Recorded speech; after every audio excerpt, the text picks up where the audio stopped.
అణుశక్తిని మనం సదాలోచనతో సద్వినియోగపరుచుకున్నట్లయితే అది ఎంతో మేలు చేస్తుంది. అదే అణుశక్తిని మనం దురాలోచనతో దుర్వినియోగపరిచినట్లయితే మానవ వినాశానికి కారణం కాబడుతుంది. కాబట్టి అక్కడ సదాలోచన, దురాలోచన. సదాలోచన మనలో ఈశ్వరత్వాన్ని తెలియజేస్తుంది, దురాలోచన మనలో రాక్షసత్వాన్ని తెలియజేస్తుంది.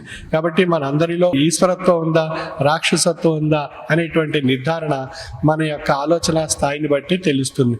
సదాలోచన ద్వారా ఈశ్వరత్వం, దురాలోచన ద్వారా రాక్షసత్వం. కాబట్టి ఈ ఆలోచన యొక్క పరిణామాన్ని బట్టే మనలో ఎవరు ఏ తత్వం ఉంది, ఈశ్వరత్వం ఉందా, రాక్షసత్వం ఉందా అనేటువంటి విషయం నిర్ధారణ కాబడుతుంది.